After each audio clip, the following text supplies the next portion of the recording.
За сайн байцгаана уу та бүхэндээ Солонгос хэлний үндсэн 10 ихшгийн талаар орох гэж байна. За үндсэн 10 ихшиг. Энэ үндсэн 10 ихшгийн дуудлагыг нь тэгээ өгүүлбэрт орохдоо энэ ихшигүүд маань инг үсгээр амьдагдаж бичигддэг. Дангаараа орохгүй, дангаараа бол А зурлагаараа биш урдаа инг аавна. За тэгэл утгаар нь би эхний чигнэлийн агаанаар бол ингээл амьдуулсан нөгөөдөө бичсэн. Харин хойно нь бол зурлагаа бичсэн байгаа. Тэгээ мэдээ шинэ үгнүүд байгаа. За өнөөдрийн эхний үсэг бол А үсэг. А. За А үсэг маань хоёр зурлагтай. Эхний зурлага нь болохоор эхний зурлагын дээрээс доош, хоёр дахь зурлага нь баруунаас зүүн. Яг эхний зурлагын дээрээс доош хийснийхаа хоёр дахь зурлага нь болохоор яг голоос нь хулаа баруунаас зүүн гэсэн дараалал бичигдэнэ. За яа үсэг маань болохоор хоёр шүттэй болчихно. Эхний зурлага явлаа. Дээрээс доош. Эхний зурлага, хоёр дахь зурлага. Дээдлийн жижиг зураас тэгээд доотлол нь жижиг зураас ингээд яа. За тэгвэл А үсэг. А үсэг маань бас хоёр зурлагтай. Эхлээд жижиг зураасаа хий. Баруунаас зүүн, дараа нь дээрээс доош гэсэн хоёр зурлага. За яа үсэг. Яа үсэг маань гурван зурлагтай. За эхнийх нь болохоор эхний 1 2 дугаар нь болохоор баруунаас зүүн гэсэн дараа дээр явна. Баруунаас зүүн, гурав дахь зурлага нь дээрээс доош. За дараагийн үсэг О үсэг. О үсэг маань хоёр зурлагтай. Дээрээс доош, баруунаас зүүн гэсэн хоёр зурлагтай. Харин Юу үсэг. Юу үсэг маань гурван зурлагтай. Дээрээс доош, баруунаас зүүн гэсэн дараалалаар явна. Дараагийн үсэг бол Ү үсэг. Ү үсэг маань бас хоёр зурлагтай. Баруунаас зүүн, дээрээс доош. За дараагийнх нь Юу үсэг. Юу үсэг маань гурван зурлагтай. Баруунаас зүүн, дээрээс доош гэсэн зурлагтай. Дараагийн үг бол Ү. За Ү үсэг нь болохоор энэ 61-ний эдгээр аль нэгээр нь ч дуудагдахгүй зүгээр дунд нь хэлэгдэж байгаа болохоор би нөгөө яг энэ дээр тэмдэглэхдээ би 61-ний гэгээд тэмдэглэсэн байгаа боловч энэ яг Өөч биш, 61-ний ч биш, Үүч биш. Зүгээр Ү. За энэний авиагийн сайн жилээрээ Ү.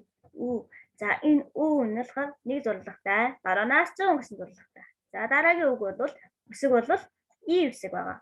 И үсэг маань дээрээс доош гэсэн зурлагтай. За ингээд нэг 10 ихшиг зурлага орчлоо.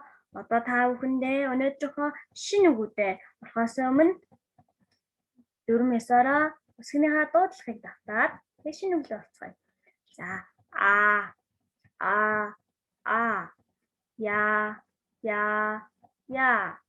О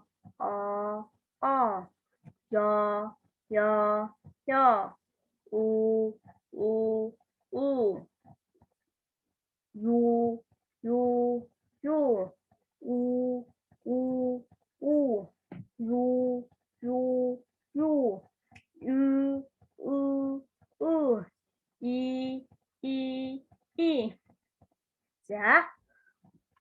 За өнөөдрийнхөө шинэ үгдээ оръё.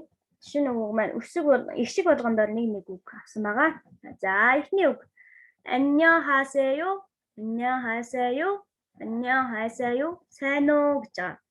За харин та сайн гэж хэрвээ хариулахыг хүсвэл шууд 안녕하세요 гэгээд ингээд доогоор хэлбэрийг юу гэгээд төгсгөх юм бол сайн гэж хариулж байгаа. Харин 안녕하세요 гэгээд юугаа өргөөд өгчөнгөө энэ болохоор асуух хэлбэрийг үлчиж байгаа. 안녕하세요. За дараагийн үг эмийн сан гэсэн үг байна. 약국. За дараагийн үг ээж гэсэн үг байна. 어머니.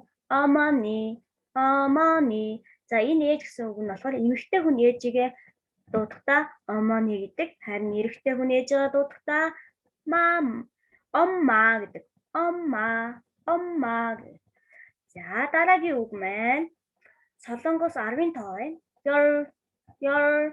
열. За дараагийн үг өнөөдөр гэсэн үг байна. 오늘. Дараагийн үг тоогооч гэсэн үг байна. Юриса, юриса, юриса. Дараагийн үг ханц 6-гийн тоо байна. Юк, юк, юк. За дараагийн үг яа харахгүй гэсэн үг байна. Үлээ, үлээ, үлээ. За дараагийн үг should энэ толгой гэсэн утгатай үг. И. За ингээд өнөөдрийн маань шинэ үг дүрлээ. Одоо хэдүүлээ үсгээ давтаад тэгээд өнөөдрийнхээ хичээлийг өндөрлөө. За эхний үсэг бол я, я, у, ю,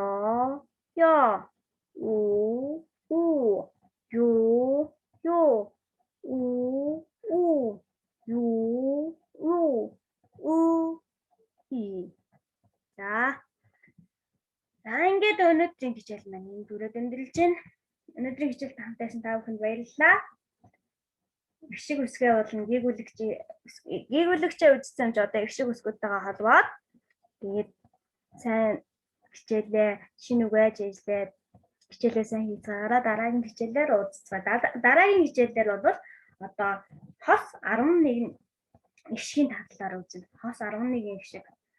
Тэгээд тэр цагаан толгой солонгос хэлээр цагаан толгой дүүрж байгаа гэсэн. Одоо нийт 11 гişиг үсэг үлдсэн. Тэрийг үзэл та нар солонгос хэлнийхээ үсгүүдийг бүрэн мэдчихин гэсэн. Дараагийн оролтондор 11 гişгээ орох. Дараагийн хичээл дээр уулзах түр баяртай. Баярлалаа.